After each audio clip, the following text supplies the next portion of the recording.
Nah setelah lama ditungguin ya, tuh udah pikirannya udah gak karuan, si Aan udah bener-bener kacau di situ dan dia bener-bener kayak freeze gak bisa ngapa-ngapain.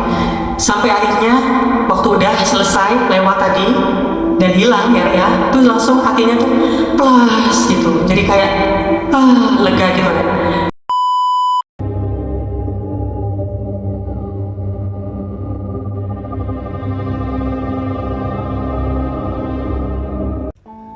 Halo Red, Assalamualaikum. Makasih ya buat kalian udah klik video ini. Dan aku ucapin buat kalian matur suwun sangat ya Red, karena udah balik ke channel aku. Kalau aku udah pakai kerudung kayak gini artinya apa Red? Artinya hari ini adalah waktunya cerita nih arek-arek ya. Buat kalian yang mungkin baru gabung atau baru kenal aku, salam kenal. Nama aku Vinasar ya Red.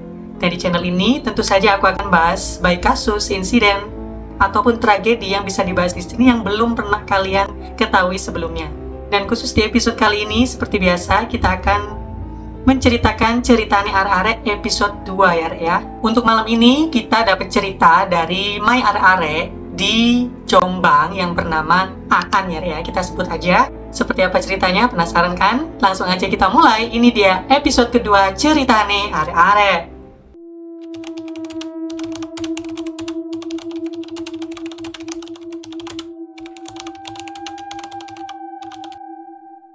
Oke, jadi kita kenalan dulu nih, Re, dengan yang namanya Mas Aan. Nah, Mas Aan ini adalah orang asli Jombang, Re. Terus, dia itu setelah lulus SMA pada tahun 2007-2008 itu, dia nyoba-nyoba pengen masuk ke angkatan nih, Re, ke TNI ya. Nah, saat itu dia coba-coba untuk ikut seleksi, kayak penjaringan gitu, di TNI Angkatan Darat dan TNI Angkatan Udara. Nah, saat proses penjaringan, ternyata Aan ini tuh masuk ke TNI Angkatan Udara, Rek. Nah, setelah Aan ini lulus administrasi di awal untuk TNI Angkatan Udara, lanjut ada yang namanya perekrutan lanjutan ya, Rek ya. Dan untuk wilayah Jombang, ini ditempatkan jadi satu di wilayah Madiun, Jatim, Rek. Tepatnya di daerah Mauspati. Jadi Aan, yang mana notabene dia orang Jombang, dia harus ke Madiun untuk mengikuti seleksi selanjutnya ya, Rek ya. Nah ini nanti aku ceritanya itu per hari ya. Jadi ada hari 1 sampai hari ke-4. Kayak gitu ya. Oke, untuk hari pertama Re, ini adalah hari di mana Aan itu nyari kos-kosan di Madiun. Nah karena Aan ini kan lolos nih di seleksi berikutnya atau di tahap berikutnya TNI Angkatan Udara, mau nggak mau dia harus cari kos nih ke Madiun di daerah deket-deket situ ya Re.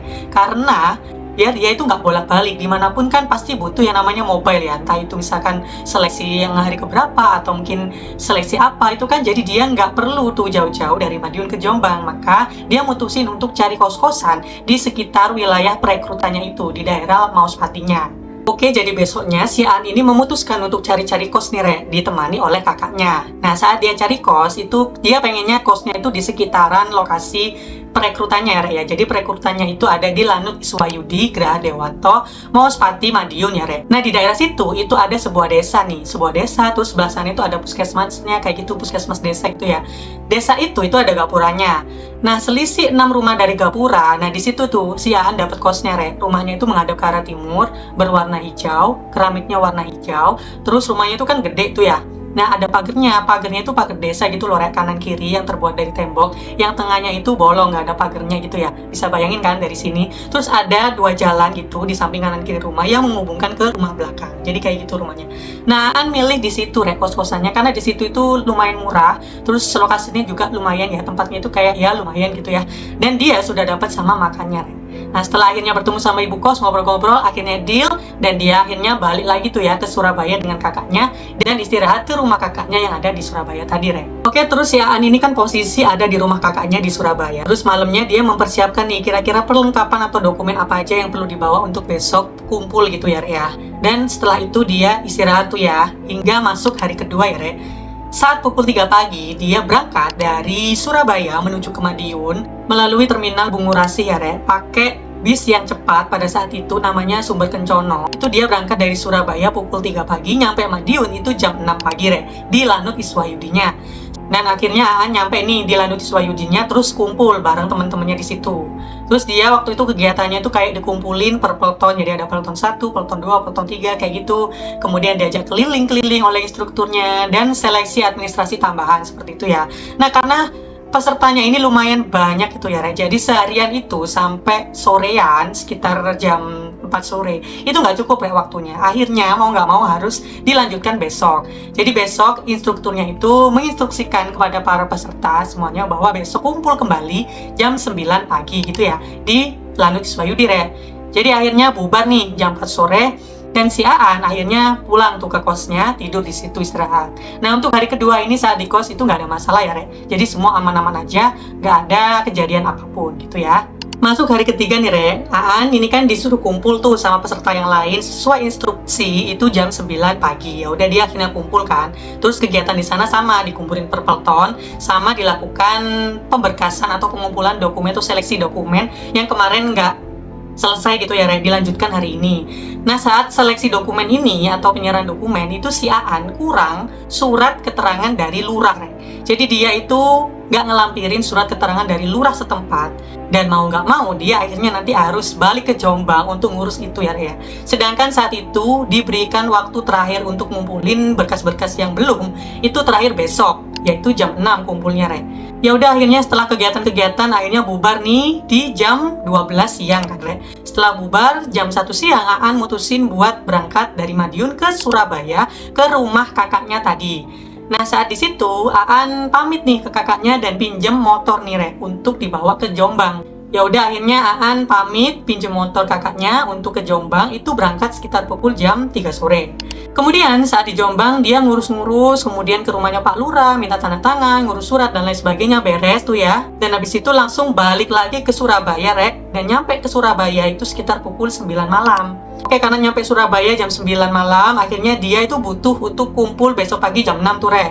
Nah, kalau misalkan perkiraannya si Aan 3 jam perjalanan dari Surabaya ke Madiun, itu berarti dia harus nyampe setidaknya pukul 4 subuh atau 5 subuh habis subuh gitu ya, di Madiun atau di kos-kosannya gitu kan. Kalau misalkan dihitung 3 jam ke belakang, berarti kan setidaknya dia itu berangkat jam 1 dini hari gitu kan Rek, atau jam 12 dini hari kayak gitu kan. Nah karena masih jam 9, berarti si Aan ini mutusin ya udah berarti sekarang aku istirahat gitu kan. Dia istirahat di rumah kakaknya, terus dia bangun sekitar pukul jam 12 jam 1 dini hari. Nah dia berangkat lagi-lagi dari Terminal Bungurasi pakai Sumber Kencono, bis Sumber Kencono ya Rek ya, Surabaya menuju ke Madiun. Nah akhirnya inilah yang merupakan petaka yang pertama Rek. Masuk hari keempat ya, karena sudah masuk jam 12 dini hari. Petakanya karena dia itu lupa Rek, lupa dimana kalau jam-jam dini hari itu Sumber Kencono jalannya itu super duper cepat. Beda kalau operasi biasanya itu misalkan pagi hari, siang, sore. Estimasi dari Surabaya ke Madiun itu selalu 3-4 jaman. Nah karena dia itu lupa kalau dia berangkat pukul 1 dini hari, yang mana harusnya bisa lebih cepat toh datangnya nanti, itu dia nggak menyadari hal itu. Nah itulah yang akhirnya nanti menjadi tragedi ya Rek ya.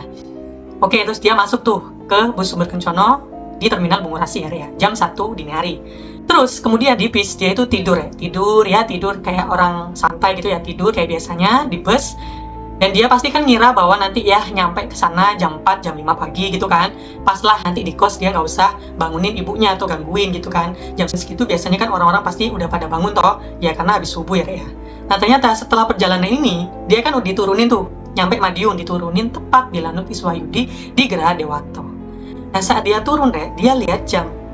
Ternyata jam itu menunjukkan masih jam 2 dini hari Rek. Perjalanan yang memang harusnya 3 jam 4 jam. Iya, cuma tempuh itu sekitar 1 jam saja. Jadi dia nyampe sana jam 2 dini hari, gak sesuai perkiraan atau gak sesuai prediksi nih Rek. Yang tadi pengennya gak gangguin ibu kos, gak ngotokin pintu. Jelas ini nanti pasti juga bakal gangguin ibu kos akhirnya gitu kan. Ya udah karena jam 2 dini hari Rek, jam segitu ya, wilayah di daerah Mauspati, Lanut Iswayudi situ kan banyak alas, kemudian pohon-pohon terbesi ya, pada besar-besar masih banyak di situ alas-alas. Bingung nih si Aan mau kemana? Ya udah pasti ke kos dong Rek. Ya udah akhirnya dia jalan tuh dari Geraha Dewanto ke kos. Itu jaraknya sekitar kurang lebih 500 meteran Rek. Nah dia itu jalan sendirian di situ dari Geraha Dewanto menuju ke Gapura Desa. Itu melewati puskesmas yang tadi aku bilang bahwa ada di situ tuh puskesmas desa kan Rek. Nah di situ tuh jalan bener-bener sepi ya, nggak ada orang sama sekali, sepi. Kemudian lampu di daerah situ itu kuning Rek, kuningnya itu kuning 5 watt gitu, nggak kayak sekarang lampu itu kan putih gitu kan, terang jadinya. Nah saat itu memang kondisinya lampunya itu kuning-kuning semua gitu.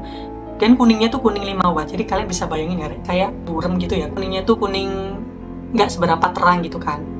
Akhirnya dia ya udah memberanikan diri tuh ya, jalan sendirian gitu kan, sepi, nggak ada orang, kemudian suasananya jalannya tuh berkabut gitu ya, karena kan di situ tuh masih daerah dekat gunung gitu ya, makanya di situ tuh masih dingin dan berkabut gitu jalannya. Dia melewati yang namanya puskesmas. Nah, di puskesmas itu itu kan di sebelah puskesmas tuh ada ambulan ya.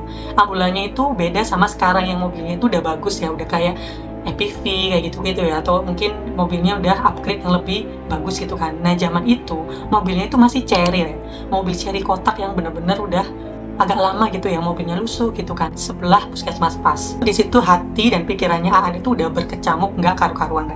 Dia udah berpikir positif, mencoba tenang bahwa ya udahlah, karena biasanya kan dia memang nganterin ibunya ke pasar tuh di Jombang ya, nganterin ibunya ke pasar buat belanja ikan di pasar ikan gitu kan. Jadi udah biasa kalau jam-jam dini hari tuh keluar malam kayak gitu.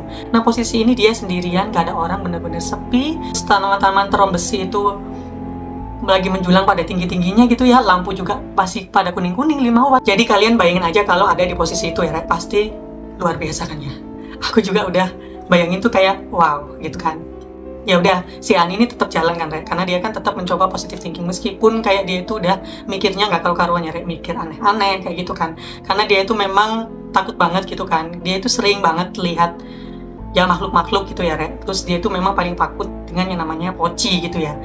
Ya udah, dia kayak kepikiran jangan sampai lah ya kayak ada poci gitu kan. Oke, akhirnya puskesmas terlewati nih aman, gak ada masalah, meskipun scene di situ tuh kayak suasana udah kayak film horor yang dibuat oleh sutradara film-film Indonesia ya, bener-bener horor dan bikin merinding banget.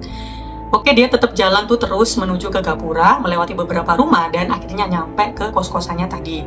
Nah, di kos-kosannya itu jelas ibu kos pasti tidur. Si Aan ini akhirnya mutusin buat duduk di sebuah dipan. Dipannya itu ada di depan pintu dapur ya. Jadi pintunya itu ada 2 ya di rumah kos itu. Depan pintu utama sama di belakang itu ada pintu dapur yang deket jalanan ke rumah belakang itu ya. Nah, di situ ada sebuah dipan yang lumayan gede yang bisa dibuat orang tidur gitu ya. Jadi dia mutusin buat ya udah aku tidur di sini aja gitu ya. Karena dia nggak enak tuh mau notokin ibu kos jam segini. Terus posisi dia itu ngekos di situ sendirian, nggak ada orang lain yang kos Makanya dia itu ya udah kayaknya nggak usah notokin ibu kos, tidur aja di sini gitu kan. Nah, ini menjadi petaka yang kedua yang mana kesalahan dia untuk tidak notokin ibu kosnya. Oke, karena dia udah mutusin tidur di dipan itu, yang mana dipan itu depannya itu ada kayak kre bambu. Kre bambu itu apa ya bahasa Indonesianya? Jalinan bilah. Kre bambu yang agak besaran gitu ya, nutupin dipannya ke arah jalan gitu ya. Jadi bisa lihat jalan tuh dari sela-sela kre bambunya tadi. Terus nah si Aan ini mau coba untuk tidur kan nggak bisa tuh ya. Kan posisi dia udah tidur nih di bus tadi. Dia coba untuk tidur nggak bisa, mau nggak tidur juga gimana, jam segitu ya kan, masih lama gitu kan kalau misalkan menuju ke subuh ya. Akhirnya dia juga pengen ngerokok gitu kan, tapi nggak mungkin dong ngerokok karena kan posisi lagi tes angkatan ya, jadi ya udah nggak usah ngerokok gitu. Ya udah, dia duduk di situ. Nah ini saat dia duduk di dipan tadi, tuh dia lihat tuh ke depan melalui sela-sela kre bambu ini kan, tuh dia lihat kayak ada sosok wanita jalan gitu ya, lurus bener-bener dari jalan Lanut Ismayudi masuk ke Gapura ke jalan depan kos gitu Itu jalan di situ ya, jalan aja, jalannya tuh pelan gitu Terus si Aan tuh bingung, tuh siapa jam segini gitu kan. Dia mikirnya awalnya tuh ya udah orang gitu kan, karena memang di Jombang posisinya itu jam segitu mesti ada orang lalu lalang, itu masih banyak di desa, di tempatnya dia itu masih banyak orang lalu lalang. Nah, terutama orang-orang yang mau buang air besar, maaf ya ke sungai, itu juga masih lalu lalang kalau jam segitu. Jadi jam 1 dini hari, jam 2 dini hari itu masih banyak. Jadi dia mikirnya waktu itu juga orang kayak gitu kan. Tapi setelah dia perhatiin, itu nggak ada orang sama sekali. Bener-bener ya itu, ada sosok wanita itu jalan pelan-pelan gitu ya. Kok misalkan dia mikir kalau misalkan dia keblek atau mungkin ke sungai juga kayak yang di Jombang, kok jalannya pelan banget gitu kan. Terus kemudian kok tetap liri-liri. Nah, kemudian dia perhatikan lagi gitu kan, dikereh. Harusnya kalau orang jalan itu kan bahu sama tangannya itu kan memang ikutan gerak-gerak gitu ya. Itu enggak. Jadi benar-benar lurus gitu, lempeng gitu aja. Ya udah, terus dia kan mukanya ada depan tuh. Jadi enggak ada sini tapi ada jalan depan gitu kan ya si perempuan ini. Ya udah, akhirnya tetap situ ditungguin dari jalan rumah ke tangga-tangga, akhirnya nyampe depan kosnya Aan nih. Ya udah, depan kos ini diliatin sama Aan gitu ya, terus diliatin terus. Tuh kok pelan banget jalannya gitu kan. Terus waktu itu Aan itu kayak mastiin lagi nih, Re, ini bener gak sih gitu kan, karena kok pelan banget gitu kan kalau jam segini, terus ini beneran nih kayak ini. Sedangkan dari jauh itu Aan pasti namanya juga laki-laki ya. Aan pun mengakui bahwa dia laki-laki yang nggak bener gitu kan. Jadi dari jauh dia merhatikan memang cantik gitu ya, ayu gitu, makanya dia deketin tuh. Dia jalan ke arah pagar buat deketin dan memastikan sosok itu, Re. Nah waktu dilihat, nah itu ternyata dia baru sadar bahwa kakinya itu nggak napak tanah. Jadi bener-bener kayak ngawang gitu, Re, beberapa senti di atas tanah gitu kan. Dan dia bener-bener di situ memang bener-bener dia lihat bahwa memang rambutnya panjang hitam, terus bajunya itu putih kayak lusuh besar gitu ya, kayak besar gitu. Ya udah dia jalan gitu kan. Nah di situ si Aan itu langsung kayak tes, hatinya itu plus gitu, karena udah tahu nih posisinya nggak napak tanah gitu kan. Dia bingung, dia mau nyebut nama-nama Allah gitu ya, kayak pengen nyebut.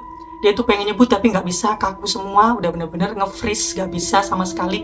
Dia tuh kayak bayangin, oh berarti orang yang di TV-TV tuh kayak gini ya. Dia tuh bener-bener keinget Tuhannya, bener-bener keinget Allah, tapi dia tuh nggak bisa nyebutin. Mau baca ayat kursi juga nggak bisa, mau baca surat Yasin pun juga nggak bisa gitu ya.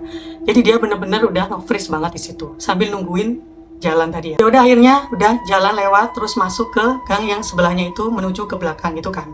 Nah setelah lama ditungguin ya, itu udah pikirannya udah gak karu-karuan, si Aan udah bener-bener kacau di situ dan dia bener-bener kayak freeze, nggak bisa ngapa-ngapain. Sampai akhirnya waktu udah selesai lewat tadi dan hilang ya, tuh langsung hatinya tuh plus gitu. Jadi kayak lega gitu ya. Nah di situ dia baru bisa ngucapin Allah, ngucapin ayat kursi, ngucapin kalimat-kalimat Allah gitu ya, baru bisa di situ. Jadi dia benar-benar kayak benar-benar pucat, keringat dingin yang benar-benar takut banget di situ. Tapi dia itu akhirnya mastiin lagi, mastiin ke jalan gitu ya. Dia keluar ke jalan, mastiin ini posisinya tadi tuh beneran nggak sih kayak gitu. Jadi masih hatinya itu masih kayak penasaran gitu ya. Nah, lucunya, waktu saat tadi itu kejadiannya masih lewat tuh ya, si Aan itu kayak ada bisikan-bisikan tuh kayak, ayo anterin gitu ya, godain, tuh ada cewek tuh anterin gitu. Nah gitu, untungnya itu Aan tahan dengan godaan itu. Jadi dia masih bisa menahan dirinya, jangan sampai keluar omongan gitu atau ucapan itu. Jadi dia tungguin sambil benar-benar nge-freeze, nggak tahu harus gimana, sampai dia itu selesai lewat gitu ya. Ya udah balik lagi yang tadi dia mastiin toh ke jalan buat itu, beneran ternyata memang beneran, dan dia beneran lihat sosok itu ya. Oke, terus akhirnya dia mutusin buat notokin ibu kosnya. Dia notokin karena memang takut misalkan nanti temen-temennya pada keluar semua gitu kan. Ya udah dia notokin ibu kos. Bu, dia notokin pintu ini tapi sambil lihat jalan, si wajahnya Aan ini. Jadi notokin itu wajahnya sambil lihat jalan gitu ya. Jadi bu itu notokin itu lama banget, gak keluar-keluar dan dijawab ibu kos sekitar 1 jaman. Jadi hampir kayak mau sholat, mungkin sekitar jam 4 kurang gitu ya, itu akhirnya dibukain sama ibu kos gitu ya. Ibu kosnya minta maaf, Mas. Ibu kosnya langsung bukain, Mas maaf, nggak denger gitu ya. Kan ibunya tidur tuh posisinya memang kan. Jadi dia minta maaf ke Aan kalau dia nggak denger, misalkan Aan ini totok-totok gitu ya. Si Aan bilang, nggak apa-apa bu, nggak apa-apa gitu. Terus ibu kos lihat Aan tuh raut mukanya udah beda banget. Pucat banget, keringet dingin, kayak orang-orang gelisah kayak gitu, kayak ketakutan gitu. Nah ibu kos bilang, tuh Mas, sama ini kayak apa Mas, kenapa? Nah si Aan bilang sama ibu kos, Bu, aku masuk dulu ya Bu, aku masuk dulu gitu. Ya udah Mas, ya udah masuk aja dulu ya gitu deh. Jadi ibu kosnya mempersilahkan masuk nih si Aan. Nah si Aan nggak langsung menuju ke kamarnya, tapi dia ke ruang keluarga gitu depan TV, itu langsung kayak duduk di lantai gitu. Bener-bener lemes, bener-bener orang yang nggak ada daya gitu ya. Tuh kayak dia di situ mikir bahwa oh ini tuh puncak orang yang takut banget gitu ya, kayak gini tak gitu. Nah di situ dia kayak pandangan kosong gitu ya, bengong. Terus ibu kosnya gini, Mas, jangan gitu Mas, jangan pandangan kosong Mas, gak baik gitu. Jadi ibu kosnya berusaha buat nyadarin si Aan gitu ya, karena kan dipikirnya ibu kos ini si Aan kayak nggak sadar gitu kan, pandangannya kosong banget. Ya udah di situ akhirnya Aan dikasih minum sama ibu kos air hangat gitu ya, 1 gelas diminumlah sama si Aan, dan Aan ditanyain sama ibu kos gitu, Mas sama ini kenapa gitu kan, ada apa kok sampai kayak gitu. Nah terus si Aan akhirnya cerita tuh kejadian yang tadi yang berlangsung tadi. Nah setelah cerita beberapa menit sebelum selesai itu ibunya itu tiba-tiba kayak diem gitu, diem mandangin si Aan gitu ya, sambil tiba-tiba kayak agak sedikit senyum gitu. Nah posisi kalian kalau gitu pasti gimana sih Rek, orang cerita tapi posisinya kayak gitu ya, pasti kan kita ada apa nih gitu kan, serem banget gitu ya ibunya. Ya udah akhirnya si Aan ini tetap lanjut cerita sampai akhirnya selesai dan ibunya bilang, ya udah Mas, itu mah udah biasa gitu, ya salah di sini kayak gitu Rek. Terus si Aan penasaran tuh, ini apa toh Bu, ada apa atau siapa itu. Jadi dia dalam hati tuh kayak penasaran, pengen tahu siapa sih itu, kok memang di sini kok udah biasa kayak gitu, itu siapa atau apa kayak gitu kan. Nah ibunya akhirnya menjelaskan bahwa itu memang sudah biasa di sini dan terkenal di sini. Jadi di situ itu namanya Sadikem, dimana ini tuh udah menjadi wilayah kekuasaannya. Jadi Mauspati ini sampai jembatan di Madiun itu Rek, itu udah menjadi wilayah kekuasaannya dia. Dari situ ya udah dia itu kayak sering muter-muter di situ, sering jalan-jalan situ, dan banyak warga juga yang bertemu. Nah kayak gitu-gitu Rek. Makanya akhirnya si Aan ini banyak diceritain gitu ya. Salah satunya kepercayaan masyarakat di daerah situ itu kalau menikah jangan pakai baju yang warna-warna hijau. Nanti akibatnya kalau misalkan pakai baju yang warna-warna hijau, pengantin yang laki-laki itu tiba-tiba kayak hilang kayak gitu, kayak tiba-tiba nggak ada atau mati gitu ya. Itu cerita dari ibu kos tadi. Ya udah akhirnya ibu kos nyuruh si Aan buat balik ke kamar gitu kan, lekas ke kamar. Terus jangan lupa cuci tangan, cuci kaki ya, kebasin kasurnya pakai sapu lidi yang disediain ibu kos di kamar. Terus kalau bisa wudhu gitu kan. Habis itu Aan langsung ke kamarnya. Nah setelah ke kamar itu dia ngelakuin apa yang diminta ibu kos tadi, ngebasin, cuci muka, ini wudhu kayak gitu. Nah dia di situ baru sadar bahwa jaketnya dia itu warnanya hijau Rek.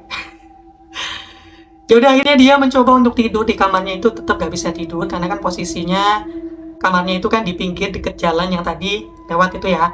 Dia mencoba untuk tetap tidur, nggak bisa tidur, tapi akhirnya ketiduran waktu sholat sebelum subuh ya. Akhirnya dia tidur, terus dia bangun, dan akhirnya dia kumpul jam 6 pagi sesuai instruksi, mengumpulin berkas-berkas yang kemarin dia harus di Jombang bersama peserta yang lain, dan kumpul seperti biasa per pelton kayak gitu ya. Nah kisahnya seperti itu ya. Kalau kalian searching ya, Sadikem ini itu adalah legenda ya, yang kayak cerita mistis di daerah Madiun Mauspati, yang memang ceritanya itu ada dua versi, dimana yang pertama itu dia dulu adalah kayak seorang gadis desa gitu ya, gadis desa yang cantik, yang memang saat sebelum nikah dengan pria impiannya itu dia akhirnya meninggal di sungai daerah situ gitu kan. Yang kedua versinya adalah dia itu mati atau meninggalnya itu diperkosa orang gitu kan di daerah sungai di situ. Jadi memang ada dua versi, tapi memang setelah ada beberapa versi itu, daerah Madiun sekitar Mauspati itu memang terkenal banget si sosok Sadikem ini kayak gitu ya. Jadi itu tadi ceritanya ya, episode kedua ceritanya Are-Are. Dan aku nggak bosen-bosennya ingetin kalian, untuk kalian yang memang punya kisah horor, baik pengalaman pribadi ataupun pengalamannya siapa kayak gitu ya, kalian bisa kirimin ke email yang ini ya.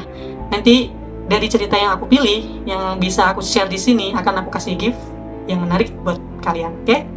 Jadi itu dulu Rek untuk edisi ceritanya Are-Are kali ini. Mohon maaf dari aku yang memang kalau misalkan ada salah penyebutan lokasi ataupun nama, kalian bisa perbaiki di kolom komentar ya Rek, jangan serang aku ya. Makasih buat kalian, selamat menjalankan ibadah puasa bagi yang menjalankan. Sekian dari aku, wassalamualaikum, bye!